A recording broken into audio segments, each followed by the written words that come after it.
Moving on to the next song, we have Pill Vacation, which Rob, you correct me if I'm wrong, but I believe this song actually had its live debut in the atrium of the Palace for the video that you guys recently filmed. Talk a little bit about when in the arc of this writing sessions that song came, and one, the decision to kind of hold it back for debut, and two, how that fits into the overall creative process behind this batch of material. Let's see. Yes, you are right. The first time we ever played it live was, or for any public to see, was in the atrium there, or the entryway. Well, I'm struggling to think of when I first brought it to the band. Do you guys remember? I think it was at Pulse, actually, when we started working on that. The pre-production stuff at Pulse. We did that and the Lemmings song and a couple of other songs. What did we do? We did a bunch of songs that we had come up with on our own, and then brought them to the band, and then we took like all the sessions from all the stuff we did from those sessions and made a choice about what we're gonna record for the album. Is that what happened? Yes. Yeah. Everything got voted, and. But I have a question. We didn't work on Pill Vacation back in Maine at one point in the barn. No. Okay. All right. There's a couple other tunes that never came. I mean, we did there that never became anything, or we never really finished. Yeah, and I think I locked it in with those. Yeah. So that was just something I was working on and ruminating over at home, and I just sent the guys recordings of it back maybe a year ago. Was it? No, it had to be over a year ago because we recorded the album. So it's probably 2 years ago or a year and a half ago. And we came up with an arrangement for it, and it was one of those songs that was just really odd and twisted. I had a couple songs like that. And I think we weren't really planning on doing two separate albums. Everything just sort of became what it became because a lot of it was just because of COVID and all the shit that happened. So, we just sort of had to figure out a new way to kind of put the music out, I think. And what we ended up doing was picking some of the songs, and just that was, there were two of them. One was put on the last album that was brand new that nobody had heard. There was a few others that nobody had heard that we just actually didn't record because they didn't, make the cut with the democracy of the band.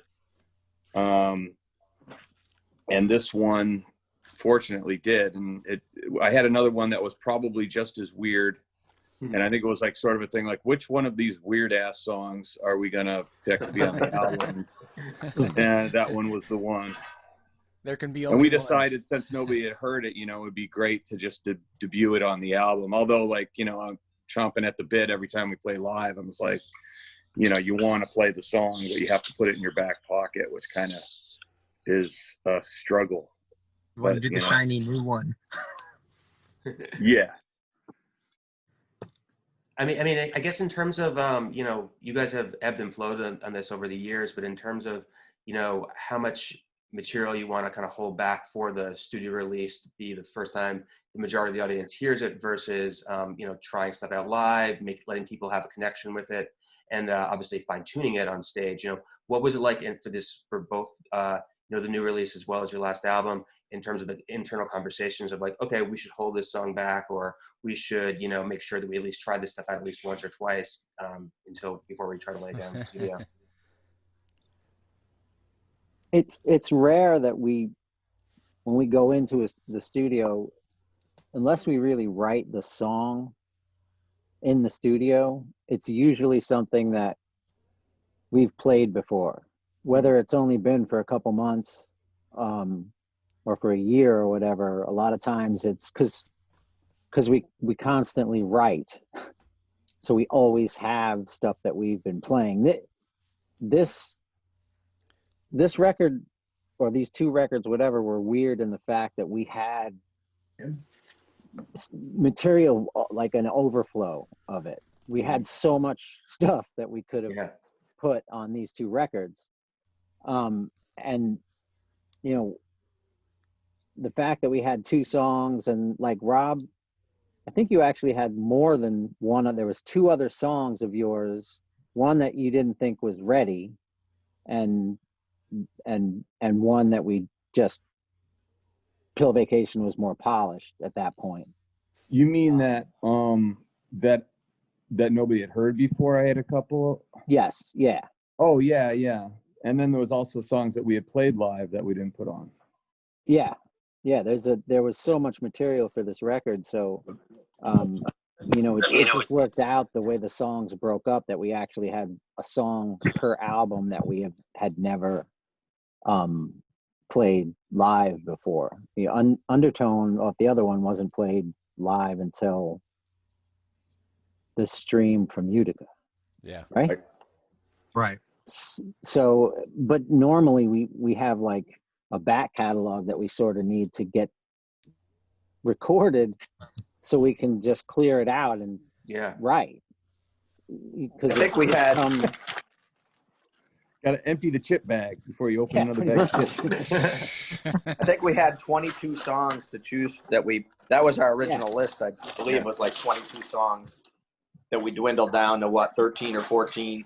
Yeah. That was a lot. Yeah, we just cut a bunch of them before we even started doing pre-production, just to have a manageable list. It was really almost confusing for us to have that much stuff. Too many songs. Holy cow, this is crazy. We could record like 4 records. So what do we do? All very different. All like spread out over a couple of years. And because when did No Guts, No Glory come out? Was that 2016, 2015? Something like that. Yeah. 2003. There was a really big gap between that and recording this album. So